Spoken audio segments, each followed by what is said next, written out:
sayyidina Muhammad wa ala ali sayyidina Muhammad wa ala ashabihi wa ala dzurriyyatihi wa man tabi'ahum bi ihsanin ila yaumiddin. Pemirsa yang dirahmati Allah, pemirsa yang dikasihi Allah, yang kami muliakan, para ulama, para guru, asatidz wal asatidah, teman-teman santri semuanya dimanapun Anda berada, sahabat-sahabat semuanya yang saat ini Anda semuanya sedang beraktivitas dimanapun berada. Mudah-mudahan segala aktivitasnya dimudahkan oleh Allah Subhanahu wa Ta'ala, segala cita-citanya, segala hajatnya dikabulkan oleh Allah Subhanahu wa Ta'ala. Mudah-mudahan Anda semuanya sehat walafiat, tercukupi segala kebutuhannya, terlimpah segala rahmat, curahan, kasih sayang, keberkahan dari Allah Subhanahu wa Ta'ala. Senang sekali saya bisa menyapa Anda semuanya yang kami muliakan. Ya, kita bisa bertemu kembali dalam kajian kita, kajian tentang aswaja, yaitu menguak berbagai macam tentang aliran-aliran.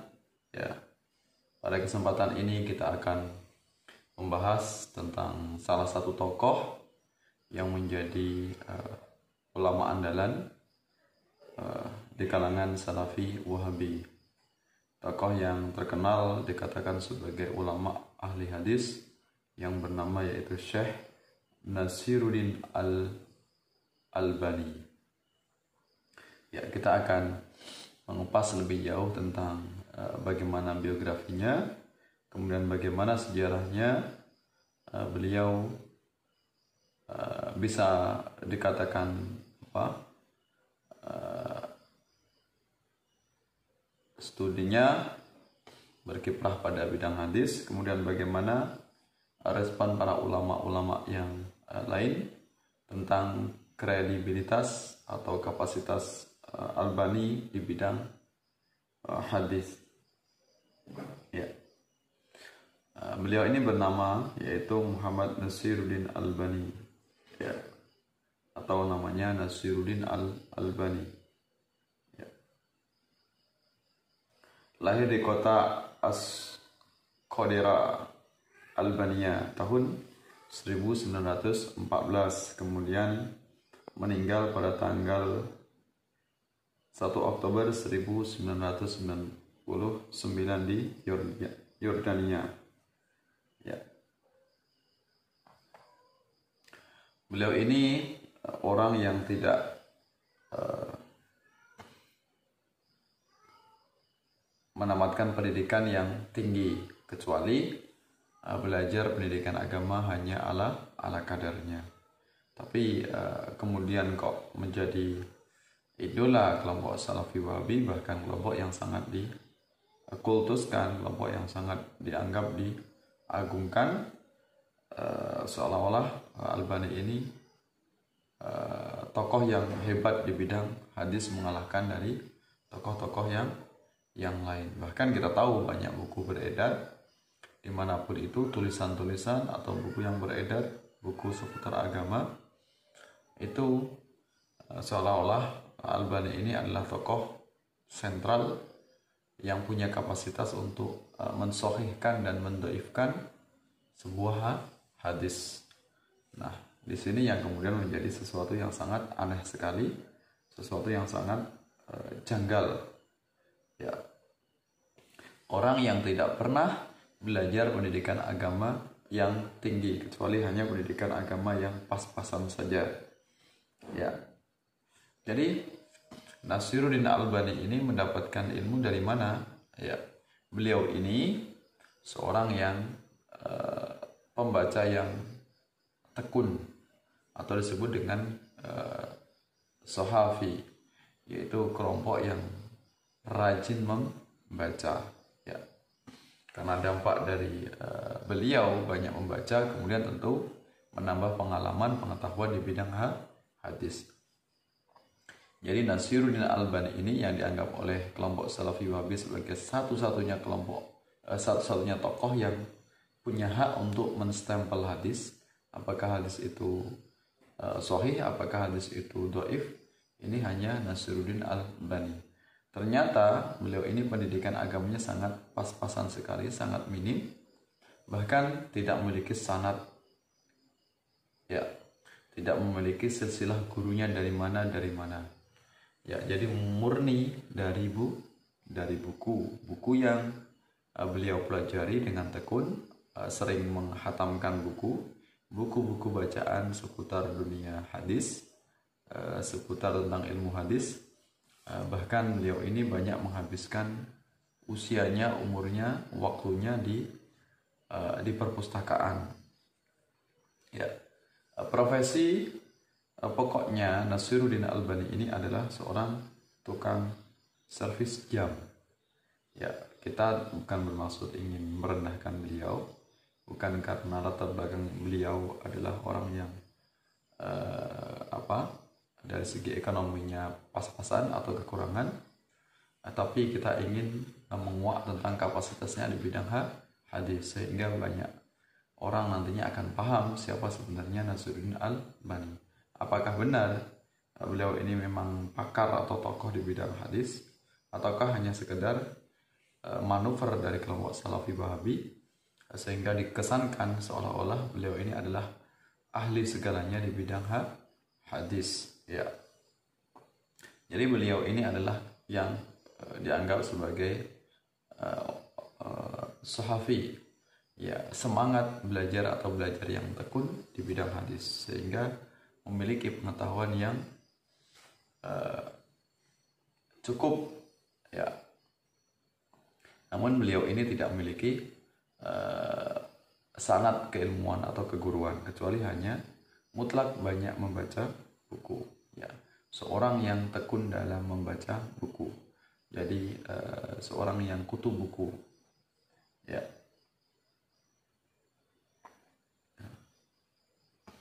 Jadi kemudian untuk dikatakan bahwasanya Nasiruddin Albani ini orang yang pakar di bidang hadis, ini sangat jauh sekali, sangat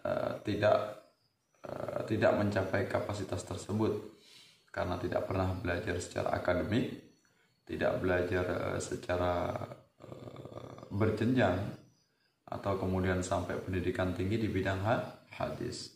Ya, untuk orang yang pakar di bidang hadis, tentu di masa lampau pun tentu mereka mendalami ilmu agama dari guru-guru yang jelas kredibilitasnya, ya, benar-benar ada gurunya, sehingga ilmunya itu bersambung, ada sanadnya, ya,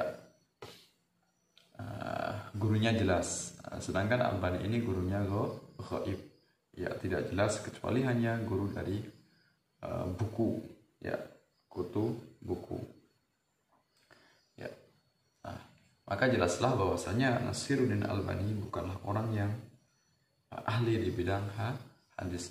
Namun kemudian karena media online ini dikuasai oleh kelompok Salafi Wahabi, sehingga kita lebih banyaknya atau lebih seringnya banyak kutipan-kutipan hadis di buku-buku yang berlatar belakang agama, labelnya agama, itu kebanyakan mengutip hadis-hadis yang itu sudah mendapatkan stempel dari Albani, baik itu hadis yang katanya Albani adalah hadis sahih, atau kata Albani adalah hadis dhaif, sehingga dijadikan sebagai standar atau rujukan, ya. Nah, padahal ulama yang yang sesuai dengan kapasitasnya, ulama yang mumpuni di atas jauh dari Albani ini sangat banyak sekali, sehingga banyak masyarakat awam yang tidak paham. Mereka hanya paham hanya nama Albani, karena begitu dahsyatnya media kelompok Salafi Wahabi yang menyebarkan secara luas, sehingga dikesankan atau dipahami oleh masyarakat awam Albani ini adalah tokoh ahli di bidang hadis. Kemudian setelah ditelusuri banyak ulama, ternyata Nasiruddin Albani yang menjadi referensi di bidang hadis oleh kelompok Salafi Wahabi ini ternyata memiliki banyak penyimpangan pemahaman. Ya, ada banyak penyimpangan Albani yang dikenang atau dicatat oleh para ulama. Kita bahas. Yang pertama, Albani ini menyerupakan Allah dengan makhluknya, sebagaimana disebutkan dalam kitabnya berjudul Al-Mukhtasar Al-Ulu, Ya, nah, ini menyerupakan Allah dengan makhluknya, berarti berpaham mujassimah musyabbihah. Jadi satu pandangan atau satu akidah dengan Muhammad bin Abdul Wahhab, sehingga wajar kemudian kelompok Salafi Wahabi itu dalam bidang tauhidnya mengambil dari Muhammad bin Abdul Wahhab dan Ibnu Taimiyah, kemudian di bidang hadisnya yang menjadi satu-satunya tokoh rujukan adalah Al-Albani. Kemudian yang kedua, mengkafirkan orang-orang yang bertawasul dan beristighosah dengan nabi dan orang soleh. Nah, ini betapa kejinya Albani, ya, mengkafirkan orang-orang yang melakukan tawasul, ya, atau kirim doa, kirim Al-Fatihah, bacaan Al-Quran, doa-doa kepada orang-orang yang soleh yang sudah wafat atau kepada Rasulullah SAW. Kemudian yang ketiga, Albani menyerukan untuk menghancurkan kubah hijau atau kubatul khadra, yaitu kubah makam Rasulullah SAW, untuk memindahkannya keluar masjid. Nah, ini pendapat dari Albani, karena mungkin dianggapnya, karena berpandangan Wahabi, dianggapnya itu sebagai bentuk kemusyrikan, atau dianggap nanti akan menyebabkan menyembah kubur atau makam dari Rasulullah SAW. Keempat, mengharamkan penggunaan tasbih dan berzikir. Ya, ini jadi melarang berzikir menggunakan tasbih. Ya, ini mungkin pendapatnya dianggapnya adalah tasyabuh bil kufar. Ini sebagai pandangan sentralnya kelompok Salafi Wahabi. Segala sesuatu yang itu tidak pernah dikerjakan Rasulullah, kemudian ada sedikit kemiripan atau kesamaan dengan agama yang lain, dianggapnya langsung otomatis kafir, musyrik, atau tasyabuh bil kufar. Ya, betapa ekstrimnya pemahaman mereka, ya. Kemudian yang kelima, mengharamkan ucapan salam kepada Rasulullah saat sholat. Jadi larangannya assalamualaikum ayuhan nabi, itu dilarang kalau menggunakan redaksi K. Ya, seolah-olah K ini dianggapnya kelompok Salafi Wahabi ini Rasulullah masih hidup.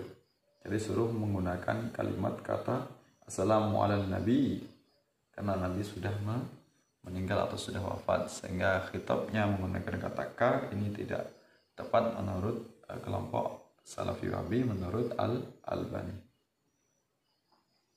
Ya, kemudian yang keenam, memaksa umat Islam di Palestina untuk menyerahkan Palestina kepada orang Yahudi. Nah, ini betapa buruknya fatwa Albani agar Palestina ini diserahkan kepada Yahudi. Ya, itu padahal kita tahu bahwasanya rakyat Palestina berjuang mati-matian, bahkan mendapat banyak dukungan dari negara-negara lain agar bebas, agar merdeka dari cengkeraman kelompok Bani Israel atau Yahudi. Tapi dengan begitu entengnya Albani ini agar menyerahkan umat Islam Palestina kepada orang Yahudi. Ya, itu. Kemudian yang ketujuh, ya, mengharamkan umat Islam mengunjungi sesama dan berziarah kepada orang yang telah meninggal. Jadi mengharamkan orang melakukan ziarah kubur, tawasul, istighosah dan sebagainya, kirim arwah, kirim doa, kirim bacaan Al-Fatihah atau ayat-ayat Al-Quran. Ya. Yang ke-8, mengharamkan bagi seorang perempuan untuk memakai kalung emas. Ya. Nah, ini jadi menggunakan hal yang mengandung emas ini diharamkan. Padahal pandangan kita, pandangan Ahlussunnah wal Jamaah, yang diharamkan adalah kaum pria. Itu pun juga dengan syarat-syarat tertentu bisa diperbolehkan, misalnya dengan campuran, ya, lebih banyak ya, memakai kalung emas sebagaimana ditulis dalam kitabnya Adab Az-Zafaf. Ya, nah ini pemahaman dari Nasruddin Al-Albani. 9, mengharamkan umat Islam melaksanakan sholat tarawih 20 rakaat. Nah, ini fatwa dari Albani, haram, terlarang melakukan tarawih 20 rakaat. Maka menurut pendapatnya itu 8 rakaat. Yang ke-10, mengharamkan umat Islam melakukan sholat sunnah qobliyah. Ya, sama dengan pahaman anak-anak Salafi Wahabi, ya anak buah Salafi Wahabi, ya pemahaman juga sama, mengharamkan umat Islam melakukan sholat qobliyah Jumat, dianggapnya tidak ada, ya sebuah kebid'ahan menurut kelompok Salafi Wahabi. Nah, itu beberapa saja tentang kerancuan pemikiran dari pemahaman dari Nasiruddin Al-Albani. Tentunya akan banyak yang lain yang tidak semuanya kita kupas, ya. Kemudian tentang berkaitan penyimpangan Albani, ini ada banyak tokoh ulama yang berkomentar. Ya, ada banyak tentang kerancuan pemikiran, kerancuan pemahaman, dan minimnya pengetahuan dari Albani di bidang hadis, sehingga banyak ulama yang memberikan teguran nasihat agar terkuak segala penyimpangan, kekurangan, kesalahan-kesalahan beliau di bidang hadis. Jadi bukan semata-mata para ulama memberikan kritikan ini sebagai penghinaan atau menghujat atau mencaci maki, tidak sama sekali. Jadi membuka secara ilmiah, ya secara ilmiah, menguraikan tentang bukti-bukti referensi dari Albani yang menyimpang. Yang pertama adalah muhaddis besar India, Habibur Rahman Al-Azmi. Ya. Ini ada kitabnya Albani Suzu, ya, wa akhtauhu. Ya. Suzuhu wa akhtauhu. Ya, Albani penyimpangan dan kesalahannya. Kemudian tokoh yang kedua Dahan Abu Salman, yaitu juga mengkritik pada Albani, sehingga membuat sebuah tulisan yang artinya keraguan dan kekeliruan Albani dalam jual beli secara angsuran. Kemudian yang ketiga muhaddis besar Maghribi atau Maroko, Syekh Abdullah bin Muhammad bin Siddiq Al-Ghumari. Ya, ini tentang kecacatan atau kerancuan dari pemahaman Albani di bidang hadis. Kemudian yang keempat, muhaddis Maghribi, masih tokoh Maroko, Syekh Abdul Aziz bin Muhammad bin As-Siddiq Al-Ghumari. Ya. Ini melontarkan tentang minimnya pengetahuan agama yang dimiliki oleh Albani. 5, ulama Yaman, Ali bin Muhammad bin Yahya Al-Alawi. Ya, ini juga memberikan kritikan terhadap Salafi, Wahabi, dan Albani. Ya. Kemudian yang ke-6, muhaddis besar Syria, Syekh Abdul Fattah Abu Khuddah. Ya, membuat sebuah tulisan yang artinya penolakan terhadap kebatilan dan pemalsuan Nasiruddin Albani dan sahabatnya Zuhair Syawis serta pendukung keduanya. Ya. Kemudian muhaddis Syria, Syekh Muhammad Awwama, juga memberikan kritikan kepada Albani, segala kekurangannya bukan karena kebencian, tapi agar masyarakat paham, masyarakat selamat tidak menggunakan standar hadis, keilmuan hadis yang dimiliki oleh Albani. Ya. Kemudian yang 8, Syekh Mahmud Said Mamduh, ya, muhaddis Mesir. Ya. Ini tentang kritikan kepada Albani. Yang ke-9, muhaddis Arab Saudi, Syekh Ismail bin Muhammad Al-Ansari. Ya. Nah, ini ada tulisannya, ada karangan beliau menguak secara tuntas bagaimana kecacatan pemikiran, pemahaman, minimnya pengetahuan agama dari Nasiruddin Al-Albani. Ya. Ya. Kemudian ulama Syria, Syekh Badruddin Hasan Dib, ya, ini juga memberikan kritikan terhadap terhadap Albani. Kemudian ada ulama kita, yaitu guru kita Habaib yang bernama Habib Munzir bin Fuad al-Musawa, juga memberikan tanggapan tentang munculnya atau kapasitasnya Albani di bidang hadis. Ya, apa yang disampaikan oleh Habib Munzir al-Musawa, beliau itu bukan hadis, ya, karena muhadis adalah orang yang mengumpulkan hadis dan menerima hadis dari para periwayat hadis. Albani tidak hidup di masa itu, ia hanya menukil dari sisa buku hadis yang ada masa kini. Nah, itu. Jadi Habib Munzir al-Musawa ini menguak tentang kerancuan, kecacatan dari pemahaman Nasiruddin Albani. Ya, bahkan Nasiruddin Albani ini pernah menuduh Imam Bukhari, ya, sebagai tokoh non muslim, ya, tidak dianggap sebagai orang Islam, ya. Jadi jelaslah bahwasanya Albani bukanlah seorang yang hujatul Islam, bukan pula al-hafidh, maksudnya adalah bukan orang yang banyak menghafal hadis atau orang yang memiliki sanad hadis. Sebaliknya, Albani ini tidak ada rantai sanad hadis, tidak ada gurunya, kecuali hanya berasal dari buku karena banyak membaca. Ya, Albani bukan al-hafidh, Albani juga bukan pula al-musnid, ya. Jadi tidak ada kepakaran sama sekali yang ada dalam diri Albani, kecuali hanya belajar secara otodidak, ya, belajar langsung dari bacaan-bacaan buku, ya.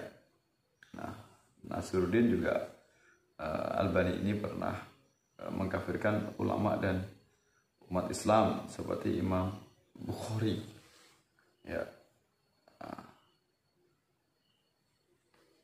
Jadi Albani memberikan lontaran kepada Imam Bukhari, ya, bahwasanya kata Albani, Imam Bukhari ini bukanlah seorang muslim, ya. Itu betapa kejinya Nasiruddin Albani, ya. Nah, jelaslah pembahasan kita tentang bagaimana kehidupan dari Nasiruddin Albani. Jelaslah bahwasanya Nasiruddin Albani bukanlah tokoh yang ahli hadis. Jadi dia hanya pembaca yang tekun, pembaca yang semangat, ya.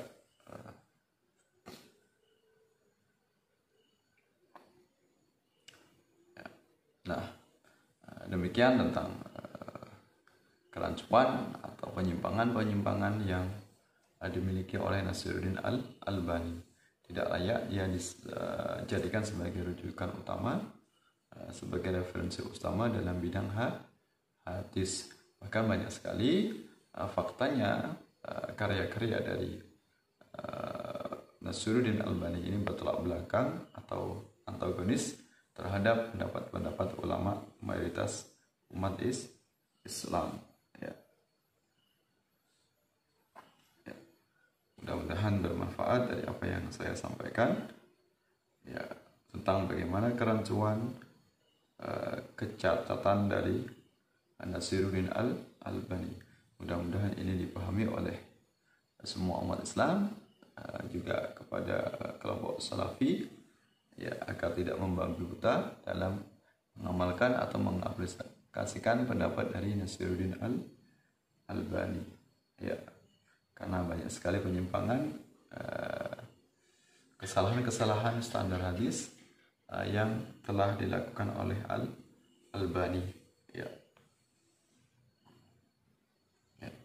Jadi kita semuanya, ya, anak-anak kita semua, anak didik kita, murid kita, santri semuanya, atau masyarakat secara umum, secara luas, kita menyampaikan, ya,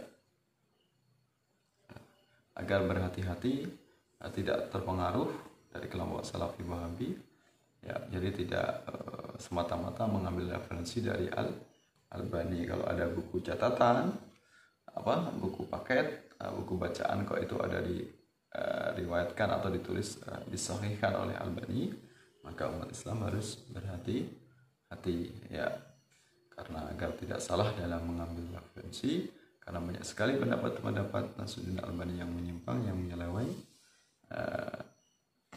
yang keluar dari pemahaman Ahlussunnah wal Jamaah. Mudah-mudahan bermanfaat. Sampai bertemu dalam kesempatan yang lain. Mudah-mudahan kita istiqamah dalam akidah Ahlussunnah wal Jamaah. Wallahu muwaffiq ila aqwamit thoriq. Assalamualaikum warahmatullahi wabarakatuh.